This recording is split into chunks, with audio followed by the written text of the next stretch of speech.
إن الحمد لله نحمده ونستعينه ونستغفره ونعوذ بالله من شرور أنفسنا ومن سيئات أعمالنا من يهده الله فلا مضل له ومن يضلل فلا هادي له وأشهد أن لا إله إلا الله وحده لا شريك له وأشهد أن محمدا عبده ورسوله أما بعد فإن خير الحديث كتاب الله وخير الهدي هدي محمد صلى الله عليه وعلى آله وسلم وشر الأمور محدثاتها وكل محدثة بدعة وكل بدعة ضلالة وكل ضلالة في النار. قال الله تبارك وتعالى يقلب الله الليل والنهار إن في ذلك لعبرة لأولي الأبصار. وقال النبي صلى الله عليه وسلم من يريد الله به خيرا يفقه في الدين. میرے محترم دینی بھائیوں، نوجوان ساتھیوں اور قابل احترام ماں اور بہنوں، اللہ رب العالمین نے جو دین ہم کو دیا ہے اور جس دنیا میں ہم کو رکھا ہے اس میں عبرت و حکمت ہے۔ جس زندگی میں، جس دنیا میں، جس جہان میں اللہ تعالیٰ نے ہم کو رکھا ہے اس میں حالات بدلتے رہتے ہیں، رات دن کا نظام، سردی گرمی بارش کے موسم، اچھے برے خوشی غم کے حالات، اور اس اعتبار سے آس پاس ہونے والے واقعات۔ ایک ایمان والے کی بصیرت اسے ان واقعات سے اور تغیرات سے سبق لینے والا بناتی ہے۔ اللہ کے نزدیک واقعی بندہ وہ ہے، قابل قدر بندہ وہ ہے جو صرف ظاہر کو نہ دیکھتا ہو بلکہ چیزوں میں چھپے ہوئے سبق کو بھی دیکھتا ہو۔ اسی طرح سے دینی احکام جہاں تک ہیں، ان احکام میں بھی نہ صرف اپنے اطراف ہونے والے واقعات میں بلکہ جو دینی احکام ہیں ان میں بھی صرف وہ مسائل کو نہ جانتا ہو بلکہ ان کے مقاصد اور ان کی حکمتوں کو بھی جانتا ہو۔ روزہ فرض ہے یا سنت ہے یا واجب ہے یا کیا ہے، روزہ کن چیزوں سے ٹوٹتا ہے کن سے نہیں ٹوٹتا، رمضان میں کیا اعمال ہیں، کیا مستحب ہے، کیا فرض ہے، کیا منع ہے، حرام ہے، اور کیا مکروہ ہے، کیا مباح ہے، وہ محض اعمال کے بارے میں صرف اتنا نہیں جانتا ہو بلکہ جہاں روزہ فرض ہے جانتا ہو تو یہ بھی جانتا ہو کہ روزہ فرض کیوں ہے۔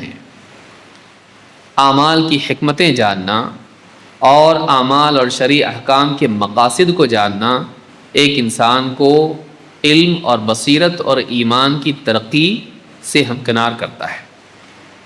لہٰذا ایک مومن کو چاہیے کہ وہ اپنے اطراف ہونے والی چیزوں سے سبق لے اور دینی احکام کی حکمتوں کو اور مقاصد کو جانے۔ یہ دونوں باتیں ہم کو ایک آیت اور ایک حدیث سے ملتی ہے۔ اللہ تعالیٰ قرآن کریم میں فرماتا ہے یقلب اللہ اللیل والنہار، اللہ تعالیٰ رات اور دن کو الٹتا پلٹتا رہتا ہے، رات کے بعد دن، دن کے بعد رات، اور اسی طرح سے خوشی غم کے، راحت تکلیف کے حالات بدلتا رہتا ہے۔ اور آگے اللہ نے فرمایا ان فی ذلک لعبرۃ لأولی الابصار، اس میں عبرت ہے ان لوگوں کے لیے جو بصیرت والے ہیں، جو گہری سوجھ بوجھ والے ہیں، جو چیزوں کو ان کے ظاہر سے گزر کر دیکھنے کی صلاحیت رکھتے ہیں۔ صرف بالکل جو اپیرنٹ ہے، جو صرف دکھائی دیتا ہے وہاں تک نہیں دیکھتے ہیں بلکہ ان کے اندر چھپی ہوئی حکمت کو، گہرائی کو پانے والے لوگ ہیں۔ تو اس میں ترغیب دی گئی ہے اور اچھا بتایا گیا ان لوگوں کو جو اپنے اطراف ہونے والی تبدیلیوں، اپنے اطراف ہونے والے واقعات سے سبق لینے کا مزاج رکھتے ہیں، ان میں چھپی ہوئی حکمتوں کو دیکھنے کا مزاج رکھتے ہو۔ اسی طرح سے حدیث میں اللہ کے نبی صلی اللہ علیہ وسلم نے فرمایا من یرید اللہ بہ خیرا یفقہہ فی الدین، اللہ تعالیٰ جس کے ساتھ بھلائی کا ارادہ کرتا ہے اسے دین کی گہری سمجھ عطا فرماتا ہے۔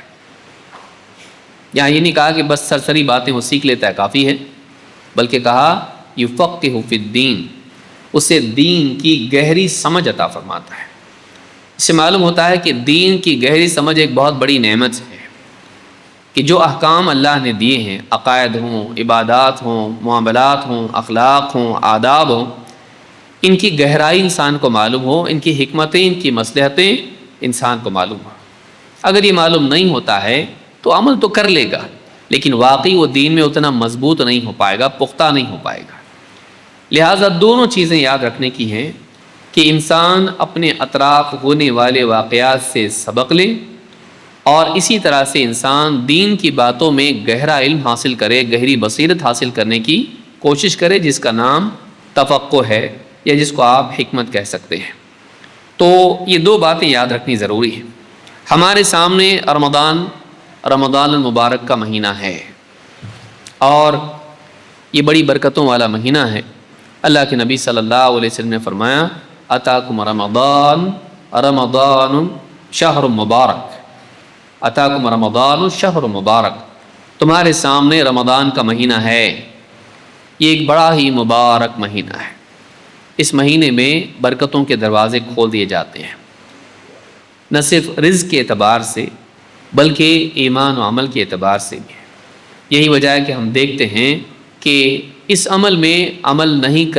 مہینے میں عمل نہیں کرنے والا بھی عمل کرنے لگتا ہے، اور اس مہینے میں عام دنوں میں گناہ کرنے والا بھی گناہوں سے رکنے والا بن جاتا ہے۔ تو یہ بڑا ہی مبارک مہینہ ہے، جس میں ایمان و عمل کی ترقی ہوتی ہے، نیکیوں میں اضافہ ہوتا ہے، اور مسلمانوں میں ایک دینی زندگی گزارنے کا مزاج پیدا ہوتا ہے۔ لیکن اس مہینے کے سبق کیا ہیں؟ بہت سارے مسائل ہم جانتے ہیں، روزے کے تعلق سے، تراویح کے تعلق سے، اسی طرح سے آخری عشرے کے اعتبار سے ہیں۔ ہم جانتے ہیں کہ اس میں کیا کیا کرنا چاہیے، کیا نہیں کرنا چاہیے۔ اس مہینے میں لیلۃ القدر ہے، کب ہے، ساری تفاصیل ہم دیکھتے ہیں۔ اعتکاف کے بارے میں، عید کے بارے میں، زکوٰۃ الفطر کے تعلق سے، زکوٰۃ کے بارے میں، جبکہ زکوٰۃ سال میں ایک بار فرض ہے، رمضان ہی میں نہیں، بلکہ جب چاہے آدمی اس کو دے سکتا ہے سال پورا ہونے پر۔ لیکن عموماً مسلمان رمضان کے مہینے میں زکوٰۃ دیتے ہیں، سال میں ایک وقت طے کر کے، اس لیے کہ لوگوں کی ضرورتیں بھی ہوتی ہیں۔ اس مہینے کے مسائل جاننا ضروری ہے، لیکن یہ مہینہ اور بھی کچھ چیزیں اپنے اندر رکھتا ہے، جس سے ہم کو اپنی زندگی کے لیے سبق لینا چاہیے۔ اس میں لیسنس ہیں جو ہم کو سیکھنے چاہیے۔ وہ کیا ہیں؟ بہت ہیں، لیکن ہم سارے نہیں دیکھ سکتے، اس لیے کہ وقت ہمارے پاس اتنا نہیں۔ کوشش کریں گے کہ 5 باتیں ہم کم سے کم دیکھیں جو اس مہینے میں ہم کو یاد رکھنی ہیں، اور اس مہینے کے تعلق سے ہم کو یاد رکھنی ہے۔ نمبر 1، زندگی یوں ہی گزر جائے گی جلدی سے، اور احساس بھی نہیں ہوگا۔ رمضان کا مہینہ یہ سبق ہم کو دیتا ہے۔ رمضان آنے والا ہے، لوگ تیاری شروع کر دیتے ہیں، کچھ لوگ شاپنگ کرتے ہیں، کچھ لوگ اس کے لیے مسئلے مسائل سیکھ لیتے ہیں، کچھ لوگ اپنے گھر کو صاف کرتے ہیں، کچھ لوگ بہت سارے پلان بناتے ہیں۔ مہینہ آتا ہے، ایک ہفتہ گیا، دوسرا ہفتہ گیا، آدھا بچا، پھر ایک ہفتہ گیا، ایک ہفتہ بچا، آخری عشرہ بچا، پھر آخری عشرہ بھی نکل جاتا ہے، اور انسان رمضان ختم ہونے کے بعد، عید منانے کے بعد بولتا کتنے جلدی گیا نا مہینہ آیا اور چلا گیا۔ یہ مہینہ آتا ہے اور گزر جاتا ہے، اور کئی سالوں سے ایسا ہو رہا۔ کئی سالوں سے لوگ رمضان آتا ہے، گزر جاتا ہے، جانے کے بعد بولتے ہیں احساس بھی نہیں ہوا نا، ابھی تو ہم پہلا روزہ دوسرا روزہ کر رہے تھے، اب ایک روزہ بچا، 2 روزے بچے بول رہے ہیں۔ رمضان کا مہینہ آتا ہے اور خاموشی سے نکل جاتا ہے، جیسے ماں سو رہی ہے اور بچے کھیلنے کے لیے چپکے سے بھاگتے ہیں کہ معلوم نہ ہو۔ اسی طرح سے ہم بھی بعض اوقات غفلت کی نیند سو رہے ہوتے ہیں، اور رمضان کا مہینہ نکل جاتا ہے۔ اللہ تعالیٰ نے قرآن کریم میں فرمایا، یا ایھا الذین آمنوا کتب علیکم الصیام کما کتب علی الذین من قبلکم لعلکم تتقون ایاما معدودات۔ اے ایمان والو، تم پر روزے فرض کر دیے گئے جیسے تم سے پہلوں پر فرض کیے گئے تھے، تاکہ تم میں تقوی پیدا ہو۔ یہ گنتی کے کچھ دن ہیں، اللہ نے کیا فرمایا؟ ایام معدودات، بس گنتی کے کچھ دن ہیں. کبھی مہینہ 30 دن کا ہوتا ہے اور کبھی 29 دن کا ہوتا ہے. 30 29، اس سے کم بھی نہیں اور زیادہ بھی نہیں. نہ 28 فروری اور نہ 31 جنوری، نہیں، 30 یا 29. ایام معدودات، گنتی کے کچھ دن ہیں، بس آئے اور ختم ہو جائیں گے، معلوم بھی نہیں ہوگا. اور یہ بتاتا ہے کہ رمضان سے سبق لو، کیونکہ جیسے رمضان آ کے نکل گیا، زندگی بھی اسی طرح سے نکل جائے گی، اور آخرت میں افسوس ہوگا کہ ہم نے اپنی زندگی صحیح طور پر نہیں بتائی. ویسے ہی جیسے رمضان جانے کے بعد احساس ہوتا ہے کہ ہم رمضان میں وہ نہیں کر پائے، بہت پلان بنائے تھے، بہت سوچا تھا، لیکن دیکھو آیا گیا اور میں واقعی اس سے فائدہ نہیں اٹھا سکا. یہ جو افسوس ہم کو ہوتا ہے رمضان میں، یہ ہمارے لیے ایک سبق ہے کہ دیکھو جیسے رمضان کا تمہارا ہوا، کہیں زندگی کا بھی ایسا نہ ہو. یہ زندگی ختم ہو گئی، گزر گئی، نکل گئی، ختم ہو گئی، واپس نہیں آئے.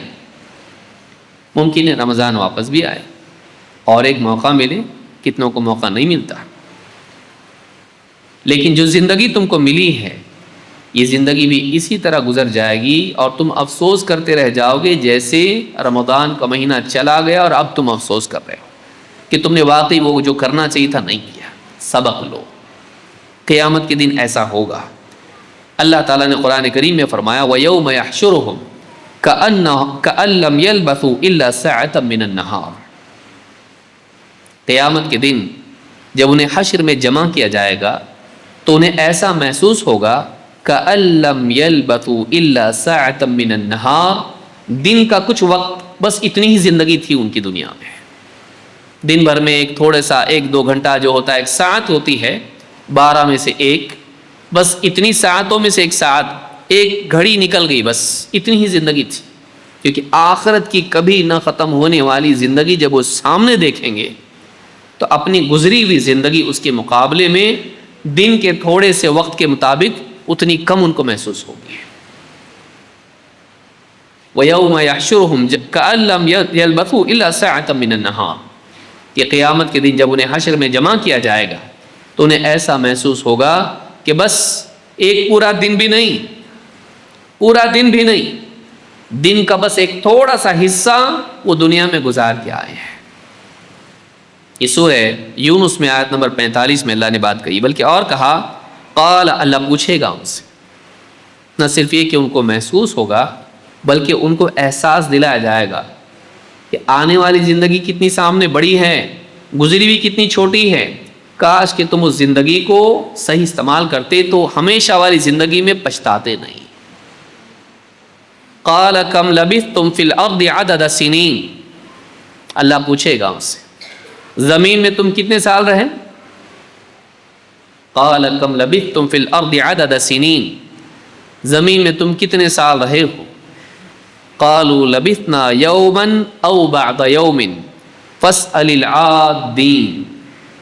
کہیں گے اللہ ایسا محسوس ہوتا ہے جیسے ہم دنیا میں ایک دن رہے یا پورا دن بھی نہیں، دن کا کچھ حصہ ہمارا تھا جو اتنا نکل گیا تیزی سے. فاسأل العادین، اے اللہ تو شمار کرنے والوں سے ہی پوچھ لے. جو فرشتے ہماری زندگی کی گھڑیاں برابر حساب کرنے والے تھے، اللہ انہی سے پوچھ. ہم کو تو ایگزیکٹلی سمجھ میں نہیں آ رہا کتنا وقت رہے ہم کو تو ایسا محسوس ہو رہا ہے جیسا پورا ایک دن تھا، پوری زندگی ایک دن کی طرح، بلکہ ایک دن بھی نہیں، دن کا کچھ حصہ، بس اتنا ہی لگ رہا ہے ہم کو کہ اتنا فاسٹ وہ وقت نکل گیا. اللہ واقعی عدد تو ہم کو بھی ابھی سمجھ میں نہیں آ رہا کتنا وقت. اللہ تو فرشتوں سے ہی پوچھ لے. فاسأل العادین، گننے والوں سے، شمار کرنے والوں سے اللہ پوچھ لے. قال ان لبثتم الا قلیلا لو انکم کنتم تعلمون.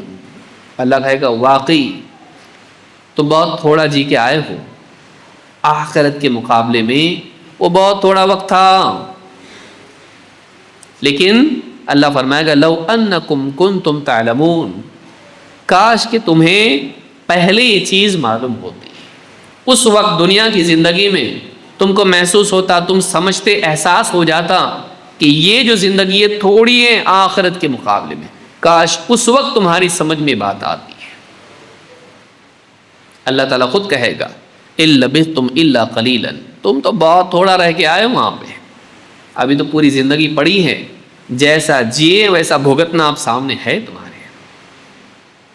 إِن لَبِثْتُمْ إِلَّا قَلِيلًا لَوْ أَنَّكُمْ كُنْتُمْ تَعْلَمُونَ، کاش کہ تمہیں پہلے بات سمجھ میں آتی، پہلے تمہیں معلوم ہوتا کہ واقعی آخرت کے مقابلے میں دنیا کی زندگی کتنی چھوٹی ہے۔ اور پھر اللہ فرمائے گا أَفَحَسِبْتُمْ أَنَّمَا خَلَقْنَاكُمْ عَبَثًا وَأَنَّكُمْ إِلَيْنَا لَا تُرْجَعُونَ، کیا تم اسی بھرم میں رہے؟ کیا تم نے یہ سمجھ لیا تھا؟ أَفَحَسِبْتُمْ أَنَّمَا خَلَقْنَاكُمْ عَبَثًا، یہ جو زندگی گزار کے آئے تم، کیا تم یہ سمجھ بیٹھے تھے کہ ہم نے تم کو یوں ہی بے مقصد پیدا کر دیا ہے اور پلٹ کے تم کو ہمارے پاس نہیں آنا ہے حساب کے لیے؟ کیا تم کو واپس نہیں آنا ہے؟ وہیں رہو گے تم، وہیں کی تیاری کی، وہیں کی زندگی گزاری، وہیں کی موج مستیاں، وہیں کا سارا ساز و سامان جمع کرنے میں لگے رہے۔ کیا تم نے یہ سمجھ لیا تھا کہ ہم نے تم کو بے مقصد پیدا کیا ہے، یہی انجوائے کرو، کوئی گول نہیں، کوئی پرپز نہیں، کوئی سیریس مقصد نہیں تمہاری زندگی کا؟ اور کیا تم نے یہ سمجھ لیا تھا کہ تم وہیں رہو گے، پلٹ کے ہمارے پاس نہیں آؤ گے؟ کیا یہ سمجھ رہے تھے تم؟ غلط سمجھے۔ اگر تم نے سمجھا تھا تو تم نے غلط سمجھا تھا۔ تمہاری تخلیق کا ایک مقصد تھا، تمہارا امتحان ہو رہا تھا، کون اچھا جیتا ہے، کون اچھا نہیں جیتا، کون اپنی آزادی کا صحیح استعمال کرتا ہے اور کون اپنی آزادی کا غلط استعمال کر کے دنیا میں گناہوں کی زندگی انجوائے کرتا ہے، دندناتا پھرتا ہے۔ أَفَحَسِبْتُمْ أَنَّمَا خَلَقْنَاكُمْ عَبَثًا وَأَنَّكُمْ إِلَيْنَا لَا تُرْجَعُونَ، کیا تم نے یہ سمجھا تھا کہ پلٹ کے نہیں آؤ، وہیں رہو گے، مر کے مٹی ہو جاؤ گے، قبر میں بس ختم ہو جاؤ گے، ساری کہانی ختم، واپس اٹھایا نہیں جائے گا، جواب نہیں دینا ہے اللہ کے پاس، حساب نہیں ہوگا زندگی کا، کیسا جیا، کیا کیا، کیوں کیا، نہیں ہوگا۔ اگر تمہارا گمان تھا تو غلط گمان تھا۔ اب دیکھو، اب پچھلی زندگی تم کو ایک دن کے جیسی لگ رہی ہے، ختم، اتنا چھوٹا وقت لگ رہا ہے تم کو، سارا انجوائمنٹ ختم، گیا وہ، ختم ہو گیا۔ اب کیا؟ اب اتنی بڑی زندگی جو کبھی ختم نہیں ہونے والی زندگی اب تمہارے سامنے ہے، اب ویسا جیسا جیے تھے ویسا بھگتنا ہے تم کو، اپنی زندگی اس کو بھگتنا ہے تم کو۔ تو یہ جو آیتیں ہیں یہ بتاتی ہیں کہ قیامت کے دن جو لوگ دنیا سے جائیں گے اور اٹھائے جائیں گے، ان کو وہ جو وقت زندگی کا دنیا کا ہوگا ایسا لگے گا ایک دن کے جیسا فوراً نکل گیا، ساری زندگی نکل گئی یوں سے، احساس بھی نہیں ہوا کہ اتنی جلدی نکل گئی۔ اور وہاں جا کے آدمی پچھتائے گا، لیکن وہاں پچھتانا کام نہیں آئے گا۔ رمضان ہم کو یہ سبق دیتا ہے، جیسے رمضان گزر گیا احساس نہیں ہوا، زندگی بھی گزر جائے گی ایسے، تو سبق لیں بعد میں، جیسے تو آج پچھتا رہا ہے رمضان ختم ہونے کے بعد، قیامت کے دن کہیں تو پچھتانے والوں میں شامل نہ ہو جائے۔ ابھی اپنی اصلاح کر لے، ابھی اپنی زندگی کو ریسٹرکچر کر، اپنی زندگی کا خاکہ بنا، اپنی زندگی کو صحیح کر، اپنی زندگی میں سے برائیاں نکال، اس میں خیر لاں، اپنے وقت کی قدر کر۔ رمضان کا پہلا سبق کیا ہے؟ ٹائم بہت فاسٹ نکل جائے گا زندگی کا، جیسے رمضان تیزی سے نکل جاتا ہے۔ وقت کی قدر کر، فائدہ اٹھا لے، کل واپس وقت ملنے والا نہیں ہے۔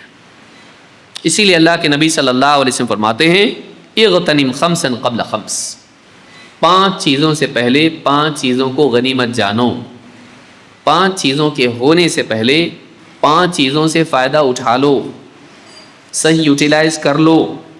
شبابک قبل حرمک، اپنی جوانی کی قدر کر لو بڑھاپا آنے سے پہلے۔ بڑھاپے میں بہت کچھ تم نہیں کر پاؤ گے، جوانی میں کر سکتے ہو نیک کام، بڑھاپے میں تمہاری صحت خراب ہو جائے گی، تم نہیں کر پاؤ گے۔ وصحتک قبل سقمک، اپنی صحت مندی کی قدر کر لو بیماری آنے سے پہلے، شوگر ہو گیا، بی پی ہو گیا، یہ ہو گیا، بلکہ بعض اوقات بڑی بیماری ہو گئی، اب چاہ کے بھی بہت کچھ نہیں کر سکتا۔ تو وصحتک قبل سقمک، بیماری سے پہلے صحت مندی کی قدر کر لو.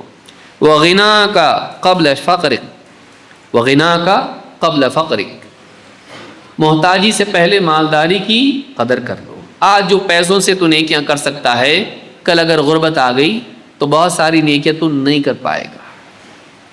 نیت پر اجر مل سکتا ہے، 10 گنا نہیں ہوگا. نیت پر اجر مل سکتا ہے، آدمی بولتا ہے نیت تو کر لوں گا، ٹھیک ہے وہ ثواب تو مل جائے گا. ہاں لیکن آج تیرے پاس پیسہ ہے، وہ نیکیاں جو پیسوں سے کی جا سکتی ہیں تو اگر کر لیں تو ایک نیکی کا 10 گنا ثواب ملتا ہے، اور 700 سے زیادہ بھی مل سکتا ہے. آج مل سکتا ہے، خالی نیت پر صرف ایک ملتا، 10 گنا نہیں ہوتا.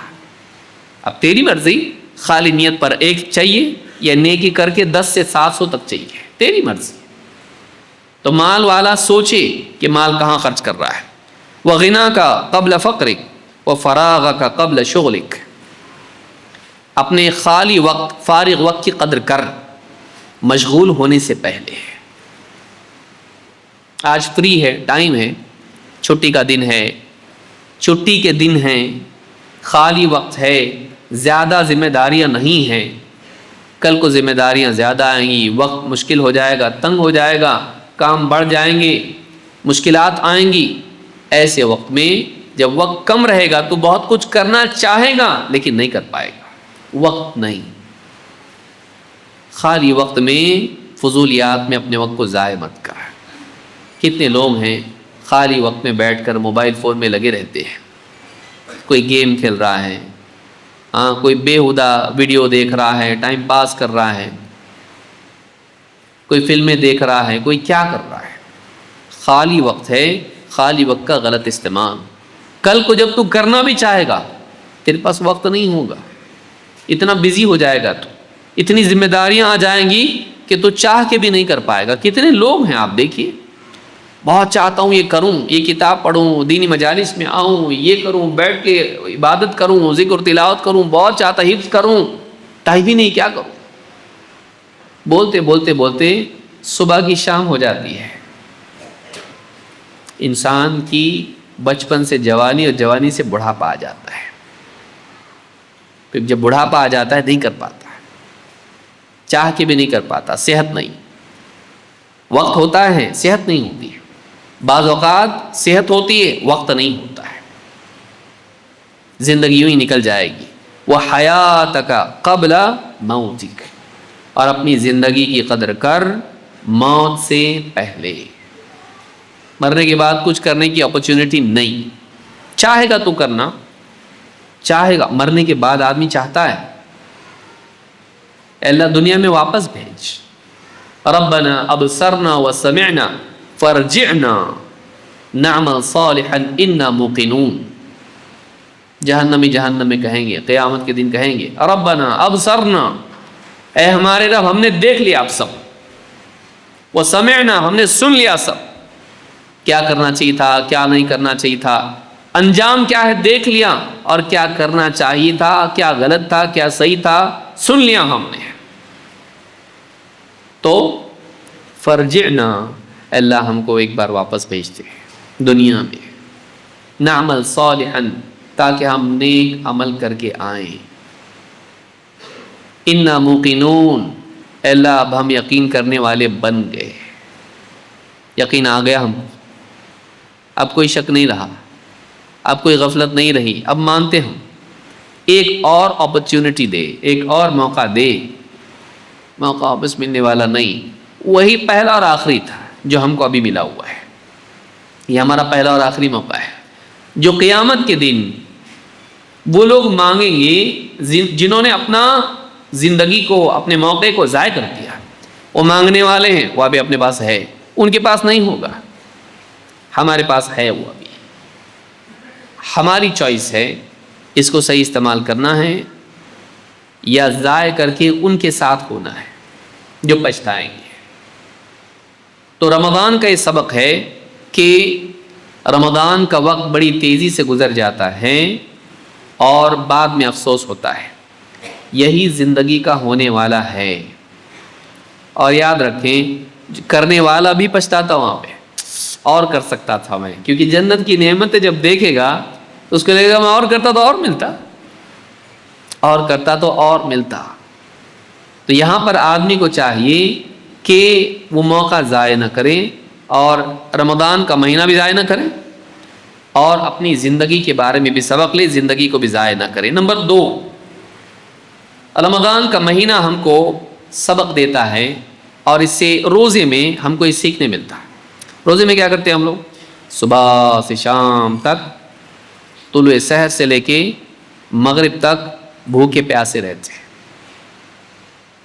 کھانا سامنے آ رہا نہیں کھا سکتے, شربت فالودہ سامنے آ رہا نہیں کھا سکتے, آفس میں چائے آ رہی نہیں. کیا کرتے؟ من کو مارو, صبر کرو نہیں. کب تک؟ شام تو ہونے دے, ذرا تک شام ہونے دے, خالی سورج ڈوبنے دے, میرا سورج نکلے گا کھانے کا. ابھی کیوں نہیں؟ ابھی نہیں, ابھی صبر. کھانا کب ہے؟ کب تک؟ مغرب تک. مغرب ابھی ہونے والی ہے, زیادہ نہیں ہے. یہاں سورج ڈوبا, یہاں ریسٹرکشنز ختم. پھر کیا ہے؟ پھر کھانے کی آزادی, لذت, پیاس جو ابھی گلے میں ہے ختم ہو جائے گی, بھوک جو پیٹ میں لگی ہے ختم ہو جائے گی. پھر ساری چیزیں اپنے رنگ میں دکھائی دیں گی. ابھی سب بلیک اینڈ وائٹ دکھ رہا ہے, ابھی ہم کو صرف صحیح دکھ رہا نہیں کچھ. جب کھا لیں گے اور تھوڑا سا دل بھر جائے گا تو سب صحیح ہو جائے گا. لیکن ابھی صبر کا وقت ہے, شام میں کھانا ہے ہم کو, شام تک رکنا ہے, ابھی نہیں کھا سکتے ہم. کیوں؟ اللہ نے منع کیا ہم کو. رمضان کا یہ جو سبق ہے یہ پوری زندگی کے لیے ہے. ایک روزہ صبح سے شام تک کا ہے اور ایک روزہ سمجھ آنے سے لے کے مرنے تک کا ہے. غلط کام کر, حرام کما, روزہ ہے. اسلام کا روزہ, تقوی کا روزہ نہیں کر سکتا میں. جھوٹ بول, چوری کر, زنا کر, شراب پی, غلط کام کر, غلط کما, نہیں کر سکتا میں. کیوں؟ انجوائے کرنا دنیا ہے, زندگی ہے, لائف ہے, یہ انجوائے کرنے کے لیے ہے. غلط انجوائے نہیں کر سکتا میں. جیسے روزے میں پنکھے کی ہوا میں تو بیٹھ سکتا, لیکن میں کھا نہیں سکتا گلا ٹھنڈا کرنے کے لیے, پی نہیں سکتا میں ٹھنڈا پانی. میں کلی تو کر سکتا ہوں لیکن میں حلق سے آگے پانی جانے دے سکتا نہیں, میرا روزہ ٹوٹ جائے گا. روزے کا سبق یہ ہے کہ صبح سے شام تک بس بھوکا رہ لے, افطار میں تجھ کو اللہ خوش کر دے گا. اللہ کے نبی صلی اللہ علیہ وسلم فرماتے ہیں, اور حدیث قدسی ہے, فرماتے ہیں یقول اللہ عز وجل الصوم لی وانا اجزی بہ. آپ فرماتے ہیں روزہ, اللہ تعالیٰ فرماتا ہے روزہ میرے لیے ہے اور میں ہی روزے کا بدلہ دوں گا. یہ روزے دار کے لیے شرف کی چیز ہے, باقی اجر بھی تو اللہ ہی دینے والا ہے, لیکن میں خصوصی طور پر میں اس کا اجر دوں گا. کتنا دوں گا نہیں معلوم. انما یوفی الصابرون اجرہم بغیر حساب. صبر کرنے والوں کو ان کا اجر بے حساب دیا جائے گا. اور روزہ صبر کی شان ہے, روزہ صبر ہے, تو اس کا کتنا اجر دیا جائے گا وہ اللہ ہی جانتا ہے. کتنا گناہ کر کے اللہ دے گا وہ اللہ ہی جانتا ہے. تو کہا روزہ میرے لیے ہے اور میں ہی اس کا بدلہ دوں گا. کیوں رکتا بندہ؟ اللہ کے لیے. کوئی نہیں دیکھنے والا ہو تب بھی نہیں کھاتا, نہیں دیکھنے والا ہو تب بھی نہیں پیتا, خالی کمرے میں بیٹھا ہوا اور کھانے کی چیزیں سامنے رکھ دی جائے تب بھی نہیں کھاتا. اللہ کے لیے. روزہ میرے لیے اور میں اس کا بدلہ دوں گا. یدع شہوتہ واکلہ وشربہ من اجلی. میرا بندہ میری خاطر اپنا کھانا پینا اور اپنی شہوت چھوڑتا ہے. اپنی شہوت, اپنا کھانا, اپنا پینا میری خاطر چھوڑتا ہے. نگاہ اگر غلط جگہ پڑی کسی عورت پر جھکا لیتا ہے. کیوں؟ روزہ ہے میرا. میں ایسی لذت نہیں حاصل کر سکتا جو میرے روزے کو خراب کرے. نہیں, تو روزہ اس کو روکتا ہے. زندگی بھر کا روزہ رکھنا ہے ہم کو, خالی صبح سے شام تک کا نہیں. روزہ ہم کو بتاتا ہے کہ اللہ کی خاطر چھوڑنے کا مزاج بناؤ. اور والصوم جنہ، روزہ ڈھال ہے جہنم سے، روزہ ڈھال ہے. وللصائم فرحتان، فرحۃ حین یفطر وفرحۃ حین یلقى ربہ. روزے دار کے لیے دو خوشیاں ہیں، دو خوشیاں ہیں. ایک فرحۃ حین یفطر، ایک وہ خوشی جب افطار کے وقت اس کو ہوتی، اور دوسری خوشی وہ جو اس کو اس وقت ہوگی جب وہ اپنے رب سے ملے گا. افطار کے وقت بھی دو خوشیاں ہوتی، ایک کامن پبلک کو، ایک صالحین کو. کامن پبلک کو کیسا ہوتی خوشی؟ اچھا لگ رہا ہو کھا پی کے، بچے بڑے، یہ عام خوشی ہے. لیکن واقعی خوشی جو واقعی نیک انسان کو ہوتی ہے، ایک روزہ مکمل ہو گیا، اس کو صرف یہ خوشی نہیں ہوتی، اس سے آگے ایک اور خوشی ہوتی ہے. وہ کیا؟ اپنے عمل کی تکمیل. اسی لیے دعا کیا سکھائی ہمارے نبی صلی اللہ علیہ وسلم نے؟ ذهب الظمأ وابتلت العروق وثبت الاجر ان شاء اللہ. دونوں پہلو اس میں، پیاس چلی گئی، رگیں تر ہو گئی، اور اجر پکا ہو گیا انشاءاللہ. تو ایک حصہ جسمانی اعتبار سے اور ایک حصہ اجر کے اعتبار سے، عمل کی تکمیل کے اعتبار سے، کہ یہ جو خوشی ہوتی ہے کہ انسان وہ جو تکلیف تھی صبح سے شام تک ہو رہی تھی، گئی، ختم.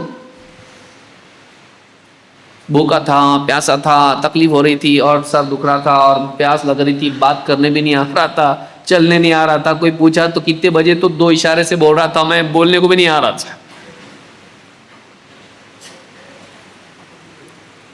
کوئی زیادہ بات کی تو زیادہ بات مت کر، میرا گلا سوکھ رہا، روزہ ہے میرا آج. اچھا سوری. لیکن جیسے شام ہو گئی، افطار کر لیا، ایک دم جیسے انرجی آ گئی اس کے اندر، اب اس سے زیادہ انرجی اس میں، فریش ہو گیا. چلی تکلیف، یہ جو پورے دن بھر میں تکلیف تھی گئی، ختم، سب ختم ہو گئی تکلیف. ذهب الظمأ وابتلت العروق وثبت الاجر ان شاء اللہ. کہا روزے دار کے لیے دو خوشیاں ہیں، ایک جب وہ افطار کرتا ہے، دوسرے جب وہ اپنے رب سے ملے گا. اللہ تعالیٰ اس کو اتنا بڑا انعام دے گا، خوش ہو جائے گا. تو جیسے یہ خوشی ہے آج ہو رہی ہے افطار کے وقت، دن کا روزہ رکھے، اس سے کئی زیادہ خوشی ہوگی جب آدمی پوری زندگی کا روزہ رکھ کے اللہ کے پاس جائے گا. کیا مطلب؟ تقویٰ کا روزہ، یہ نہیں کر سکتا، وہ نہیں کر سکتا، یہ غلط، وہ غلط نہیں کروں گا میں، بچ کے مرا. افطار ہوئی ابھی اس کی، قیامت کا دن آیا. قیامت کے دن اللہ اتنا دے گا اس کے اوپر، یہاں کی مٹھائیاں نہیں، یہاں کے پھل نہیں، جنت کے پھل، اتنا اللہ دے گا اس کو کہ وہاں وہ خوش ہوگا. اور خصوصاً اللہ کے دیدار سے، کہ جس اللہ کو بن دیکھے میں نے یہ ساری نیکیاں کی، جس اللہ کو دیکھا نہیں تھا لیکن دکھنے والے کھانے کو چھوڑا تھا میں نے، اور بھوک لگ رہی تھی، اندر سے جانور پکار رہا تھا، کب ملے گا، کب ملے گا، کب ملے گا، اندر سے پیٹ پکار کے بول رہا تھا چاہیے مجھ کو. لیکن اپنی انسٹنکٹ، اپنی جبلت، اپنی اندر کی ڈیمانڈ پر اس نے تقویٰ کی لگام لگا کے اس کو روک کے رکھا. نہیں ابھی تک نہیں، ابھی نہیں، شام کو جو بھی کھانا ہے شام کو کھائیں گے، سورج ڈوبنے دو، قیامت آنے دو، موت آنے دو، موت تک نہیں. وہ ہمارا افطار کا دن ہے. اس کے بعد قیامت کا دن جب آئے گا، پھر اللہ تعالیٰ ساری نعمتیں حلال کر دے گا. لَهُمْ مَا يَشَاءُونَ فِيهَا وَلَدَيْنَا مَزِيدٌ. جنت میں ان کے لیے وہ سب کچھ ہوگا جو چاہیں گے، اب کوئی رکاوٹ نہیں. یہاں کیا ہے؟ یہ نہیں کرنا، وہ نہیں کرنا، وہ نہیں کرنا، رکاوٹیں ہیں، منع اللہ کی طرف سے. یہ دنیا کا روزہ ہے. قیامت کے دن ختم، اب کوئی رکاوٹ نہیں، اب تم آزاد ہو، جو چاہے کرو، جو چاہے کرو. اسی لیے کہا قیامت کے دن اللہ تعالیٰ فرماتا ہے فَوَقَاهُمُ اللَّهُ شَرَّ ذَلِكَ الْيَوْمِ. اللہ تعالیٰ انہیں قیامت کے دن، اس دن کے سارے شر سے بچا لے گا. ساری تکلیف، شدت، پیاس اور ساری دھوپ اور ہر قسم کی پریشانی اللہ ان کو بچا لے گا. وَلَقَّاهُمْ نَضْرَةً وَسُرُورًا. دیکھیے خوشی یہاں ہو رہی نا افطار. قیامت کے دن اللہ کیا کرے گا؟ وَلَقَّاهُمْ نَضْرَةً وَسُرُورًا.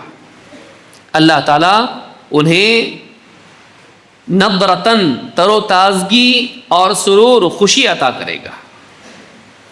قتادہ رحمہ اللہ فرماتے ہیں وَلَقَّاهُمْ نَضْرَةً وَسُرُورًا نَضْرَةً فِي وُجُوهِهِمْ وَسُرُورًا فِي قُلُوبِهِمْ.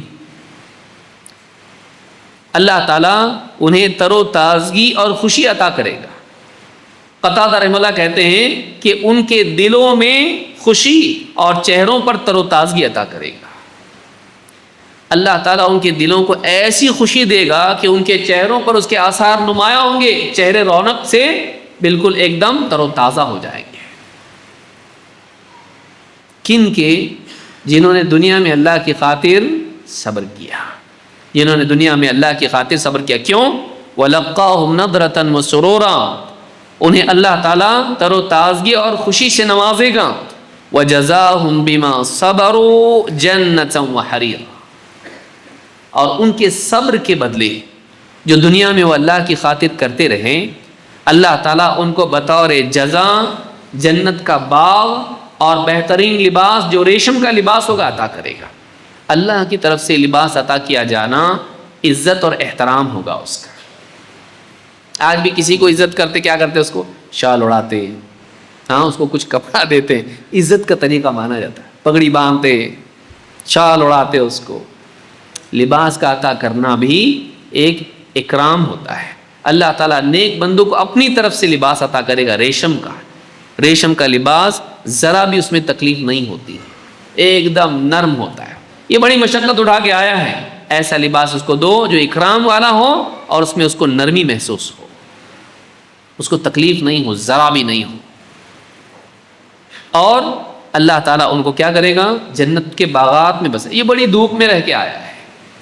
دنیا کے فتنے، آزمائشیں، مشقتیں، ہر قسم کی قربانی، اللہ کی خاطر محرومیاں سب برداشت کر کے آئے ہیں. اب اس کو کیا کرو؟ اب اس کو باغ میں بساؤ. ٹھنڈی ہوائیں، اچھے پھل، آرام، کوئی دھوپ نہیں، کوئی تکلیف نہیں، کوئی پریشانی نہیں، اور اچھے سے اچھا لباس، اکرام. دنیا میں کیوں؟ وَجَزَاهُمْ بِمَا صَبَرُوا. ان کے صبر کی وجہ سے اللہ ان کو عطا کرے گا. تو ایک صبر وہ ہے جو صبح سے لے کے شام تک ہوتا ہے، اور ایک صبر وہ ہے جو مومن کا صبر زندگی بھر چلتا رہتا. وہ افطار کے بعد بھی چلتے رہتا. کیا ہے؟ روزے میں عورتوں کو نہیں دیکھے گا، پرائی عورتوں کو روزے کے بعد دیکھے گا. ایمان والا ایسا نہیں کرتا ہے.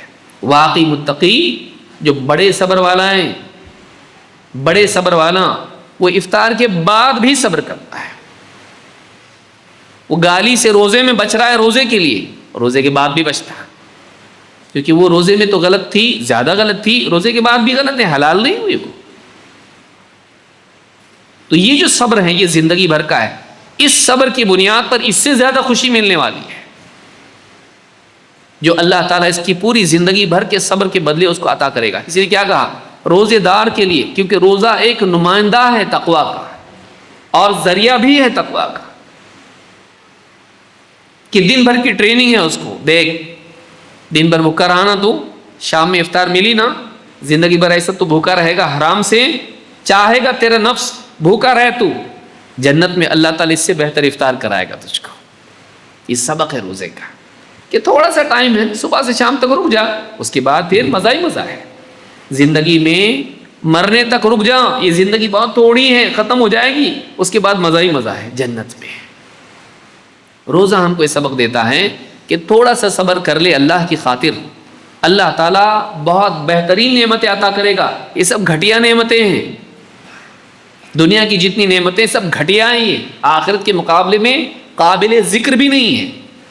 اتنی گھٹیا ہیں کہ اس کا موازنہ کرنا بھی مناسب نہیں ہے، اس کے سامنے رکھی بھی نہیں جا سکتی آخرت کی نعمتوں کے مقابلے میں. لیکن چونکہ تجھ کو نعمت کا تعارف ہونا چاہیے، اس لیے تجھ کو دنیا میں دی گئی ہے تاکہ تعارف ہو، پہچانے تو صحیح نعمت کس کو کہتے ہیں. لذت اگر معلوم ہی نہ ہو تو بڑی لذت کی طلب کیسے کرے گا؟ کہ لذت کا کچھ نہ کچھ احساس تو اس کو دنیا میں ہونا چاہیے. تب جا کے اعلیٰ لذت کے لیے کر سکتا ہے۔ تو روزے کا سبق یہ ہے کہ دنیا کی زندگی میں تھوڑا سا صبر کر لے، جیسے روزے کی حالت میں تھوڑا سا صبر کر لیتا ہے، روزہ ختم ہوتے ہی نعمتیں اللہ تیرے لیے حلال کر دے گا، ویسے ہی مرنے کے بعد جنت میں جانے کے بعد اللہ ساری نعمتیں تیرے لیے حلال کر دے گا۔ نمبر 3، روزے کا اصل مقصد تقوی کی تربیت ہے۔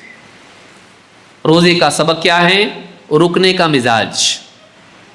روزے میں رکنا آسان ہو جاتا ہے، روزے کے بعد نہیں ہوتا ہے۔ کیوں؟ روزے میں آدمی سوچتا میرا روزہ ٹوٹ جائے گا، میں نے کھا لیا پی لیا غلط کام کر لیا، روزہ ٹوٹ جائے گا، یا کم از کم روزہ میرا خراب ہوگا۔ آدمی کیا کرتا ہے؟ روزہ ہے، غصہ آتا، دیکھ روزہ ہے میرا، ورنہ میری زبان سے گالی نکل جائے گی، روزہ نہیں ہوتا نا، دیکھ بہت سناتا تجھ کو۔ روزہ ہے اس لیے روکا رہا۔ کاش کہ روزے کا احساس صرف افطار تک باقی نہ رہے، کیونکہ روزہ اصل چاہتا کیا ہے؟ روزے کا اصل مقصد کیا ہے؟ تیرے اندر سیلف کنٹرول پیدا ہو۔ جیسے روزے میں اچھا نہیں ہوتا میرے سے کنٹرول، روزے میں کیسا ہوتا؟ روزے میں ہوتا نا۔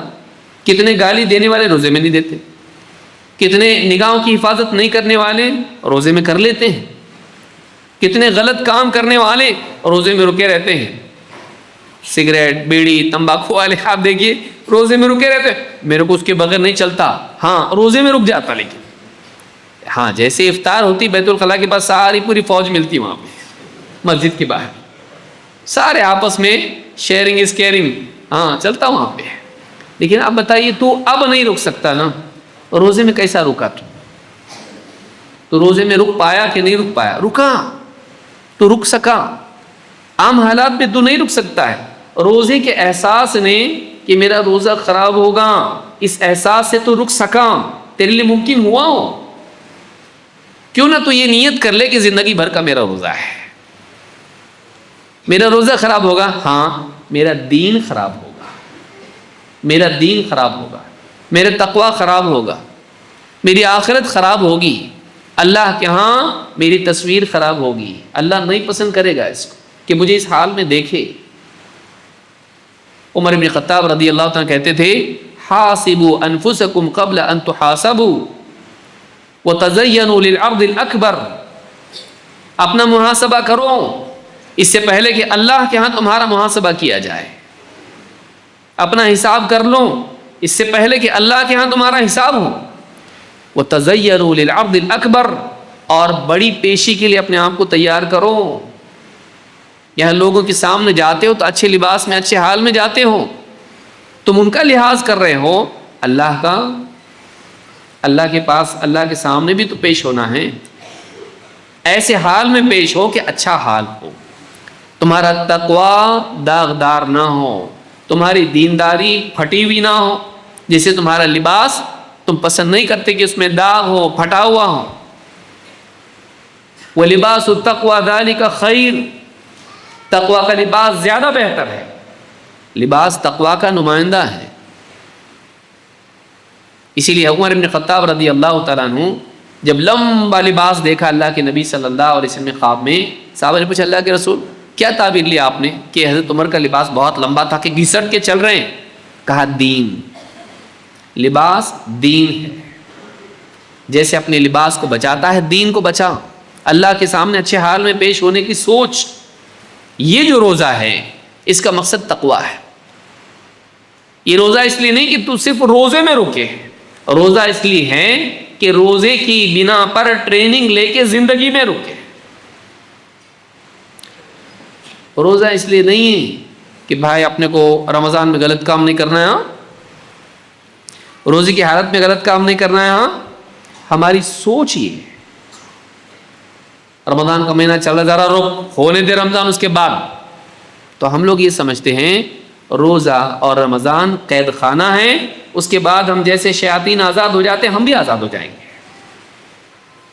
روزہ قید خانہ نہیں، روزہ تربیت ہے کہ تو ابھی سیکھ اس میں، دیکھ تو رک سکتا، اب یہ ٹریننگ لے، اپنے آپ کو اتنا کیپیبل بنا کہ تو روزے سے جب باہر نکلے تو بھی رکنے کی طاقت تیرے اندر رہے۔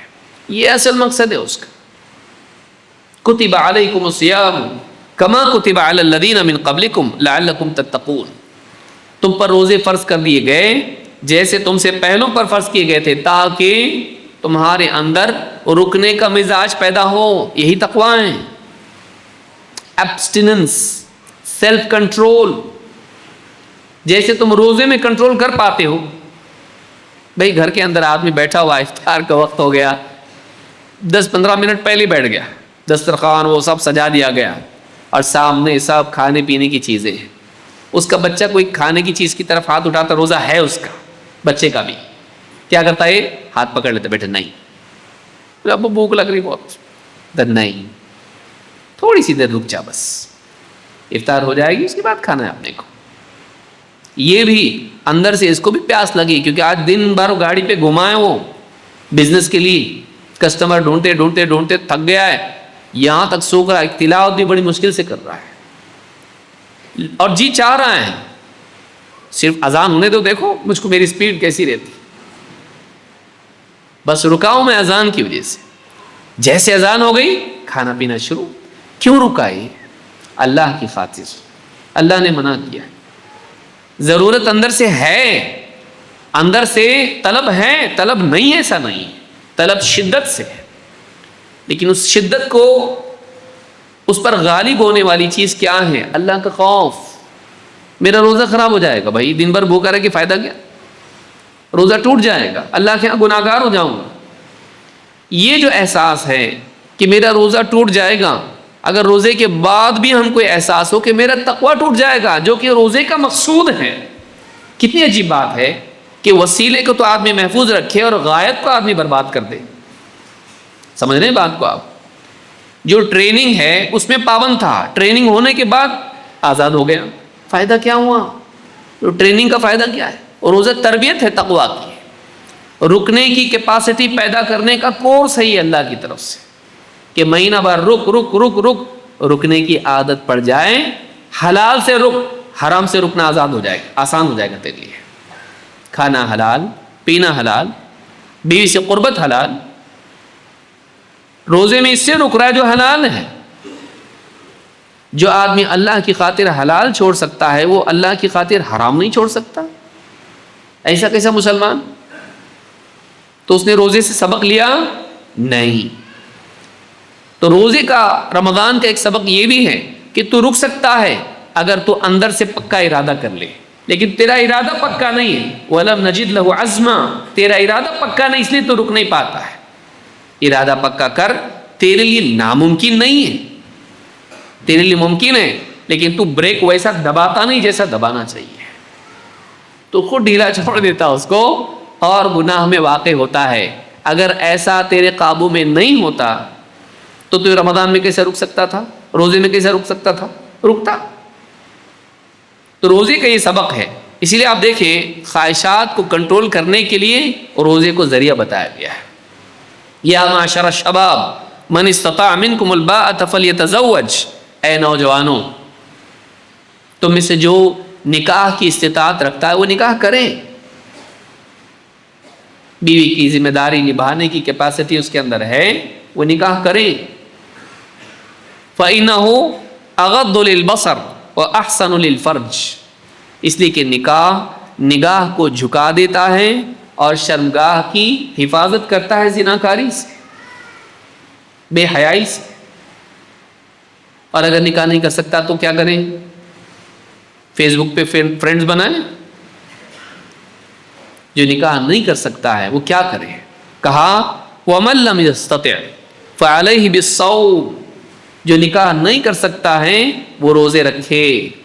فَإِنَّهُ لَهُ وِجَاءٌ، اس لیے کہ روزہ اس کی شہوتوں کو قطع کرتا ہے، اس کی شہوت کو کاٹ دیتا ہے. شہوتیں غالب آتی ہیں، روزے کی وجہ سے سیلف کنٹرول پیدا ہوتا ہے، اپنے آپ کو روکنے کا مزاج بنتا ہے.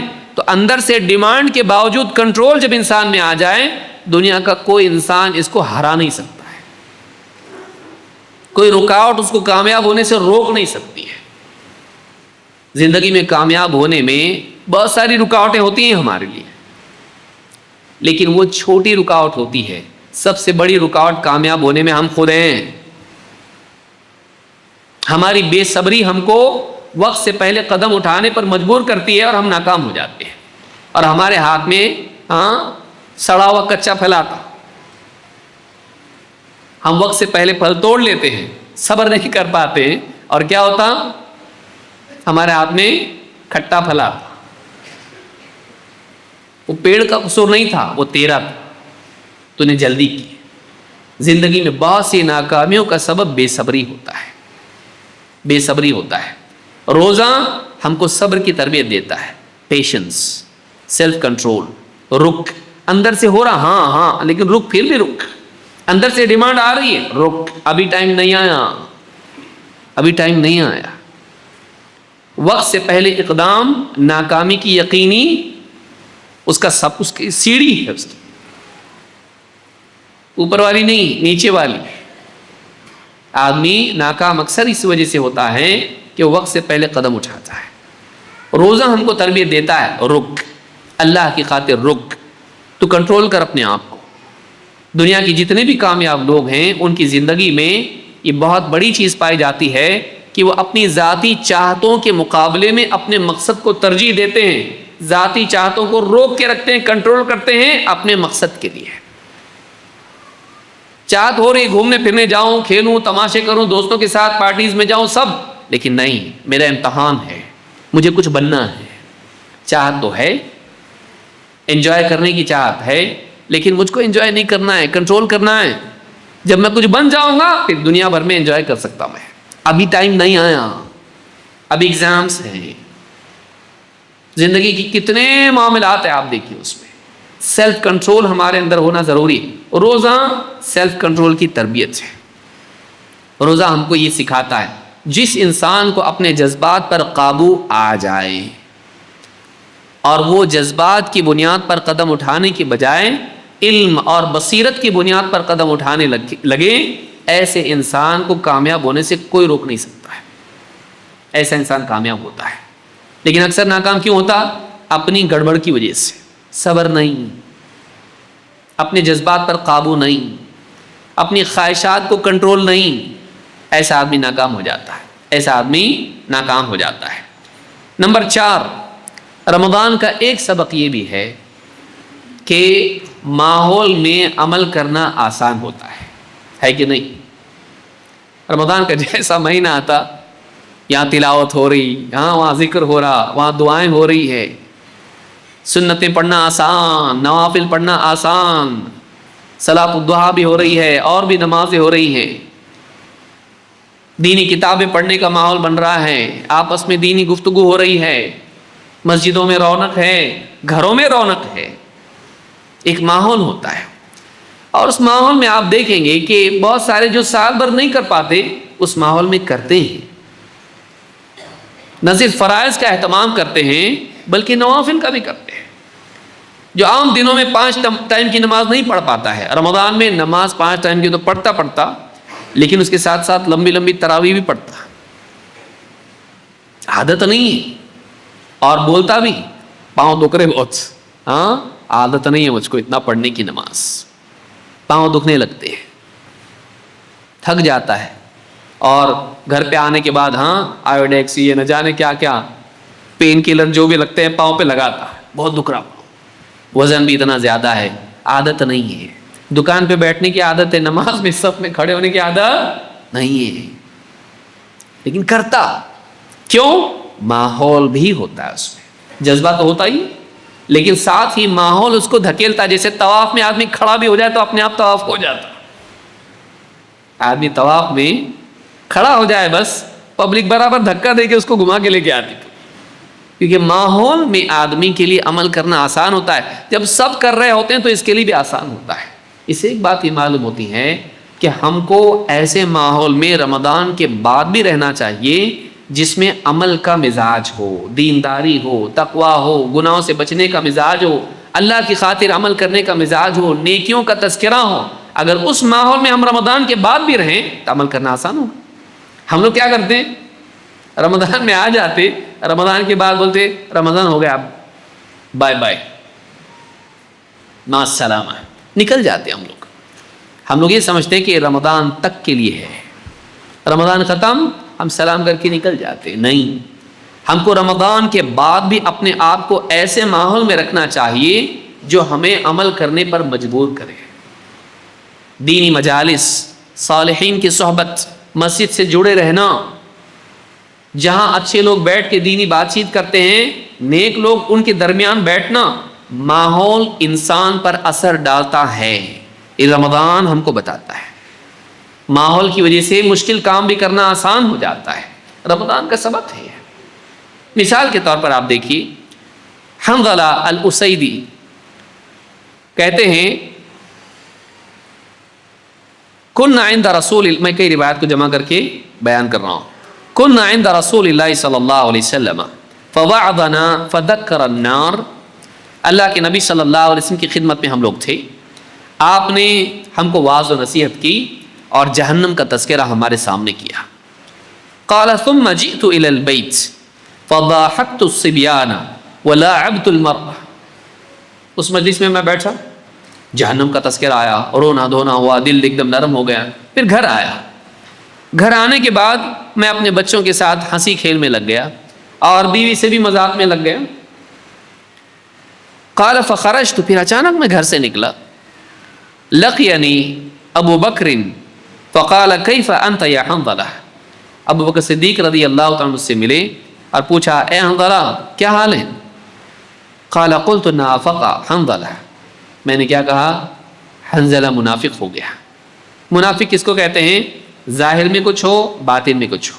نبی صلی اللہ علیہ وسلم کے سامنے ایمان والوں کی مجلس میں نیک اور ایمان والا، تنہائی میں الگ، حالت میں ظاہر میں کچھ باطن میں کچھ.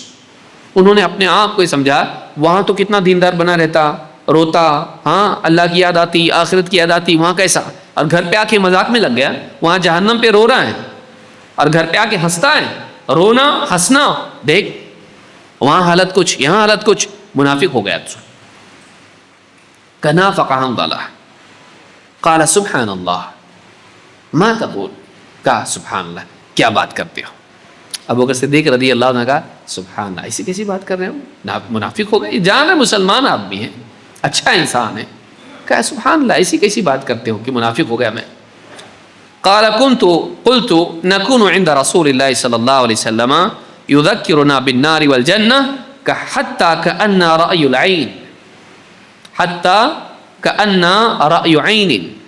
کہا کہ اللہ کے نبی صلی اللہ علیہ وسلم کی مجلس میں ہم ہوتے ہیں اور آپ اس مجلس میں جنت جہنم کا تذکرہ کرتے ہیں اور ہم کو ایسا محسوس ہوتا ہے جیسے ہم دیکھ رہے ہیں جنت جہنم کو، جیسے ہم جنت اور جہنم کو دیکھ رہے ہیں.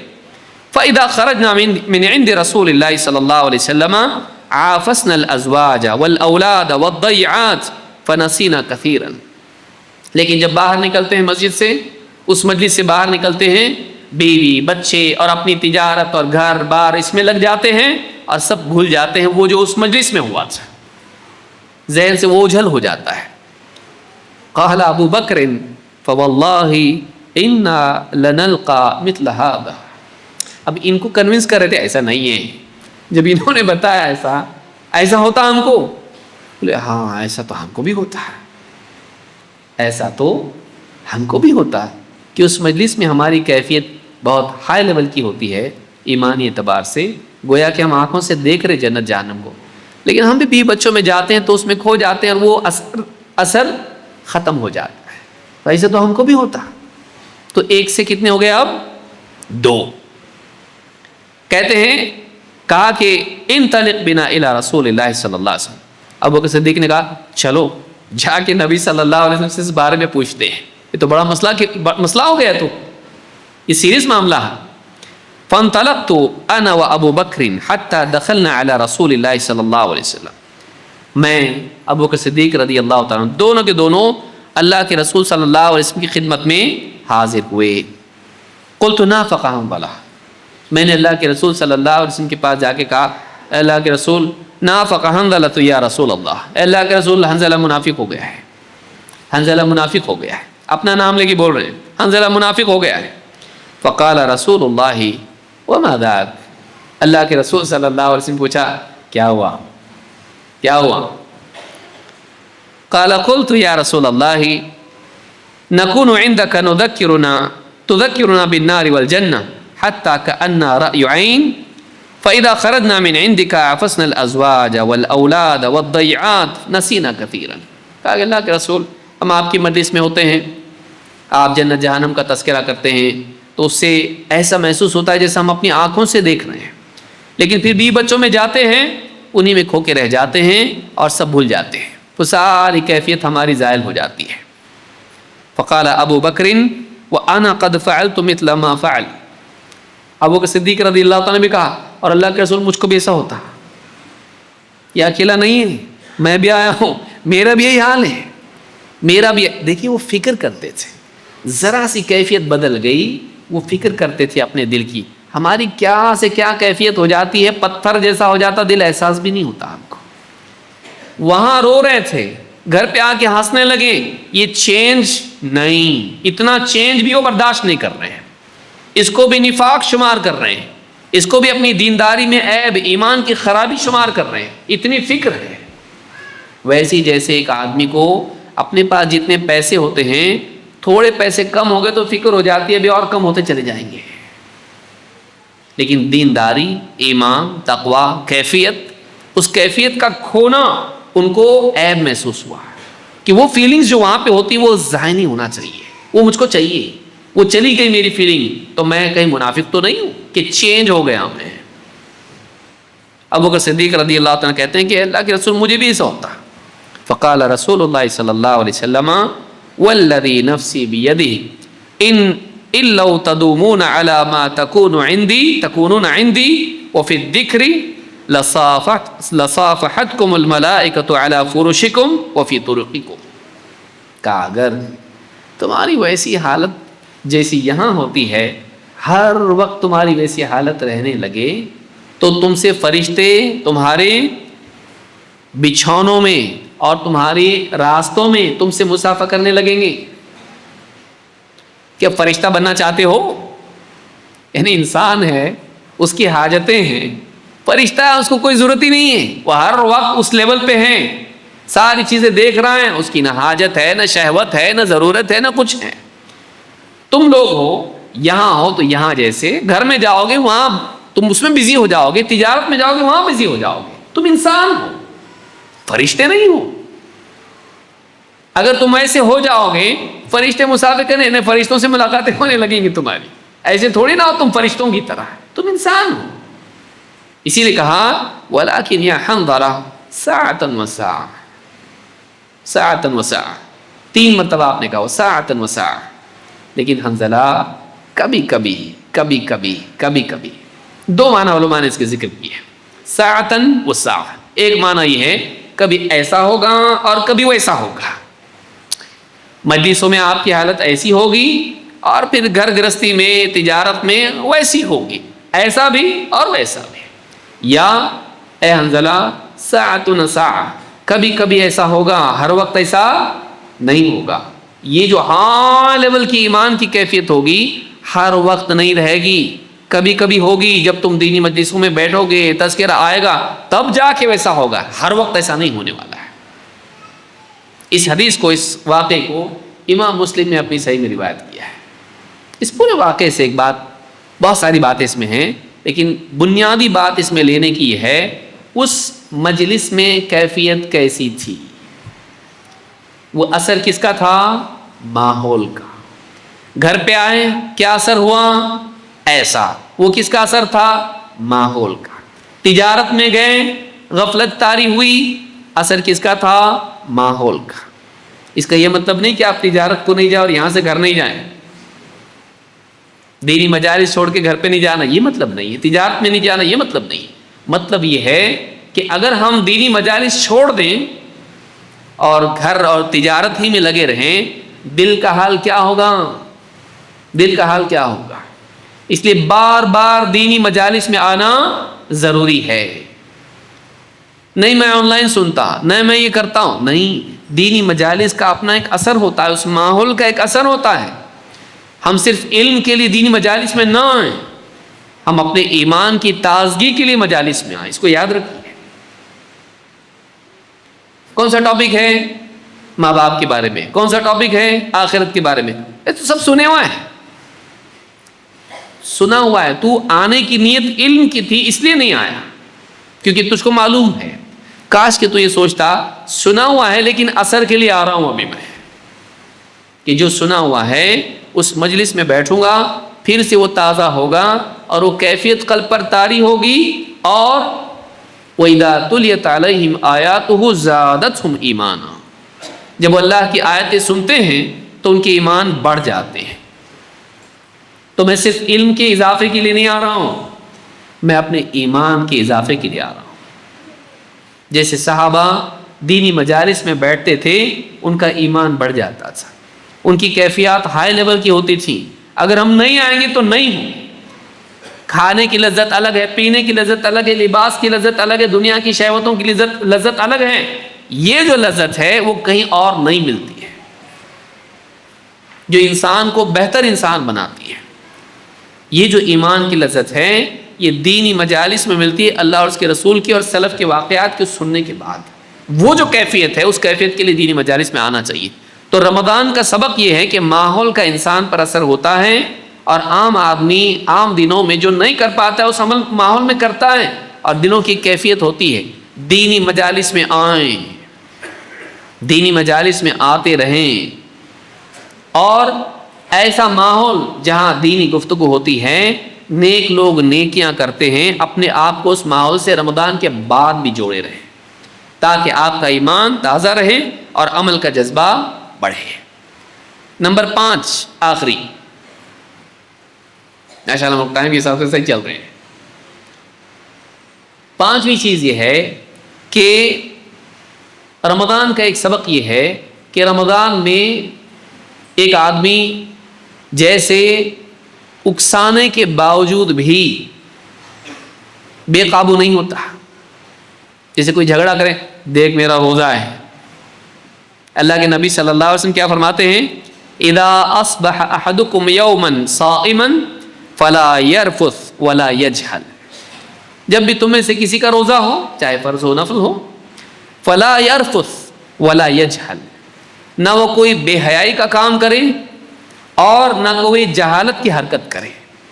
نہ بے حیا، گندی بات بھی نہیں کرے، گندا کام بھی نہیں کرے، نگاہوں کی حفاظت کرے، غلط نگاہ استعمال نہ کرے، زبان سے گندی باتیں نہ کرے. فلا يرفث ولا يجهل، اور جہالت کی حرکتیں بھی نہیں کرے، مارم پیٹی کر رہا ہے، کچھ جھگڑے کر رہا ہے، نہیں کرے. جب روزہ ہو تو نہ بے حیائی کا کام کرے نہ جہالت کی حرکت کرے. فإن امرؤ شاتمه أو قاتله، یہ تو نہیں کر رہا. آپ جا کے ٹکرائے نہیں گاڑی سے، دوسری گاڑی آپ کو ٹکرانے کے لیے آ سکتی نا. اگر سامنے والا بھی آئے اور تم کو گالی دے یا تم سے لڑائی کرے، جھگڑا کرے، تو تم کیا کہو؟ فَلْيَقُلْ إِنِّي صَائِمٌ إِنِّي صَائِمٌ، میں روزہ ہوں، میں روزہ ہوں، میں روزہ ہوں. اس حدیث کو امام البخاری مسلم نے روایت کیا ہے. یہ حدیث بتاتی ہے کہ آپ کو دوسروں کو دیکھ کے عمل نہیں کرنا ہے، بلکہ اپنے آپ کو یاد رکھنا ہے میں روزے سے ہوں. یہ روزہ ہے نہیں ہے مجھ کو نہیں معلوم، اس کو اپنے روزے کا لحاظ ہے نہیں ہے مجھے نہیں معلوم، روزہ برباد کرنے کا اس کو ڈر ہے نہیں ہے مجھے نہیں معلوم، لیکن میرا تو روزہ ہے، میں اپنا روزہ خراب نہیں کروں گا، میں گالی کے جواب میں گالی نہیں دوں گا. یہ آ کے مجھ سے الجھ رہا ہے، میں نہیں الجھوں گا.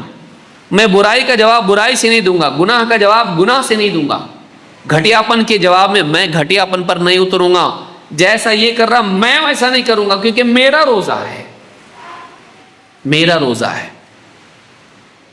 لیکن اگر میرا روزہ ہے ہٹا کے آپ یہ رکھیں میں مسلمان ہوں، میں اللہ کا بندہ ہوں، مجھے گناہ نہیں کرنا ہے، مجھے اپنا روزہ خراب نہیں کرنا ہے گالی دے کے جھگڑ کے، اسی طرح سے مجھے اپنے اخلاق کو برباد نہیں کرنا ہے.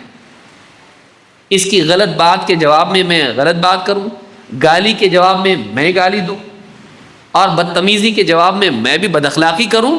میں نہیں کر سکتا ایسا، کیونکہ میرا روزہ ہے. میں اپنا روزہ خراب نہیں کرنا چاہتا، میں اپنی امیج خراب نہیں کرنا چاہتا، میں اپنی دینداری خراب نہیں کرنا چاہتا، میں اپنے اخلاق میں بگاڑ نہیں لانا چاہتا ہے. میں میرے راستے پر چلوں گا، تیرے راستے پر نہیں. روزے کا سبق یہ ہے کہ روزہ دار جس طرح روزے کی حالت میں سامنے والے کو دیکھ کے نہیں چلتا، اپنی حالت کو دیکھ کے چلتا کہ میں روزے سے ہوں، میرے کو روزہ خراب نہیں کرنا ہے، یہ جیسا بھی کرے مجھ کو اس کے راستے پہ نہیں چلنا ہے، ویسے یہ بھی جوابی طور پر دوسروں کے راستے پر نہ چلے، وہ اپنا راستہ خود متعین کرے، وہ اپنے روزے کو ہمیشہ یاد رکھے، وہ دوسروں کو دیکھ کے ان کے جواب میں اینٹ کا جواب پتھر سے، تو ایک گالی تو میں 2 درجن، ہاں تو گالی دے گی چپ بیٹھ گیا، دیکھ اب میں چپ نہیں بیٹھوں گا، تو نے بدتمیزی کی، بد اخلاقی کی، اس سے زیادہ میں کروں گا نہیں، جیسے روزے میں آدمی نہیں کرتا ہے، روزے کے باہر بھی آدمی نہیں کرے، لوگوں کے اکسانے کے باوجود بھی اپنے آپ کو کنٹرول کرے جیسے روزے میں کرتا۔ بھئی کوئی غیر مسلم آ کے آپ سے بدتمیزی کرے، گالیاں دے، آپ کیا کرتے؟ گالیاں دیتے اس کو؟ نہیں، آپ بولتے بے وقوف ہے، اس کو نہیں معلوم ہے، اس کا تو روزہ ہے ہی نہیں، میرا روزہ ہے بھائی، اپنا روزہ خراب ہو جائے گا، اس کو دیکھ کے اس کے جواب میں ہم ایسا کریں گے جیسا یہ کر رہا ہے، ہم کر سکتے ہیں لیکن ہم نہیں کریں گے، کیوں؟ وہ روزہ نہیں، میرا روزہ ہے۔ یہ مینٹالٹی مسلمان کی ہونی چاہیے، اس کا روزہ ہے نہیں، میرا روزہ ہے، مجھے روزے کا لحاظ کرنا چاہیے، تو مجھے اپنے اخلاق کا، اپنے دین کا، اپنے تقویٰ کا لحاظ کرنا چاہیے، دوسروں کے جواب میں غصے میں آ کے میں قدم نہیں اٹھا سکتا۔ اللہ تعالیٰ قرآن کریم میں فرماتا ہے وَإِذَا سَمِعُوا اللَّغْوَ أَعْرَضُوا عَنْهُ وَإِذَا سَمِعُوا اللَّغْوَ أَعْرَضُوا عَنْهُ، جب وہ بے حیائی اور فضول سنتے ہیں، غلط بات سنتے ہیں، لغو بات سنتے ہیں، تو کیا کرتے ہیں؟ اعرضوا عنہ، اس کو اوائڈ کرتے ہیں، الجھتے نہیں، نظر انداز کر دیتے اس کو۔ وقالوا لنا اعمالنا ولکم اعمالکم، اور کہتے ہیں ہمارے لیے ہمارا عمل، تمہارے لیے تمہارا عمل ہے۔ کیا کہتے ہیں؟ ایک تو یہ کہ اس کو اگنور کرتے ہیں، جہالت کو اگنور کرتے ہیں، 2 کہتے ہیں ہمارے لیے ہمارا عمل، تمہارے لیے تمہارا عمل، ہم اپنے راستے پہ چلیں گے، تم اپنے راستے پہ چل رہے ہو، ہم تمہارے راستے پہ نہیں چل سکتے، ہمارا اپنا راستہ طے ہے، ہمارا اخلاق، ہمارا طریقہ، ہمارا طرز حیات طے شدہ ہیں، تم کو جیسا کرنا چاہے تمہاری مرضی، لیکن ہم وہی کریں گے جو ہمارا راستہ ہے۔ لنا اعمالنا ولکم اعمالکم سلام علیکم، تم پر سلامتی ہو۔ ہم بولیں گے تو کیسی بات بولیں گے؟ جو سلامتی والی ہو، جس میں بد اخلاقی اور بدتمیزی نہ ہو، اخلاقی حدود کو ہم پھلانگ نہیں سکتے۔ سلام علیکم لا نبتغی الجاہلین، ہم جاہلوں سے نہیں الجھتے، ہم جاہلوں سے الجھتے نہیں، ہم جہالت کی طلب بھی نہیں کرتے، جاہلوں سے الجھنے کی چاہت بھی نہیں رکھتے، پریکٹیکلی تو چھوڑو، ہمارے اندر بھی وہ چیز نہیں ہے۔ تو یہ جو آیت ہے سورہ قصص کی آیت نمبر 55 ہے، اس آیت سے معلوم ہوتا ہے کہ مسلمان کا اخلاق یہ ہوتا ہے کہ وہ دوسروں کو دیکھ کے نہیں چلتا، اس کا اپنا طے شدہ راستہ ہوتا ہے، جیسا دوسرے کریں گے میں ویسا کروں گا نہیں، میں جیسا مجھے کرنا چاہیے ویسا کروں گا، کیوں؟ کیونکہ میرا روزہ ہے، میرا زندگی بھر کا روزہ ہے، میں غلط راستے پر، بد اخلاقی کے راستے پر نہیں جا سکتا۔ تو یہ 5 سبق ہم نے رمضان کے آج سیکھے، جس کو ہم کو یاد رکھنا چاہیے۔ اللہ رب العالمین ہم سب کے بیٹھنے کو قبول فرمائیں، اور انشاءاللہ اس کے بعد بھی ایک مجلس ہے، شیخ فضیلۃ الشیخ انیس الرحمن الاعظمی المدنی حفظہ اللہ ہمارے درمیان تشریف فرما ہیں، آج ہماری مجلس میں آئے ہیں، تو انشاءاللہ عشاء کے بعد شیخ محترم کا خطاب ہوگا، تو آپ حضرات نماز سے فارغ ہو کر فوراً تشریف لائیں اور شیخ کی نصیحتوں سے اپنے ایمان کو تازہ کریں۔ اقول ھذا واستغفر اللہ لی ولکم۔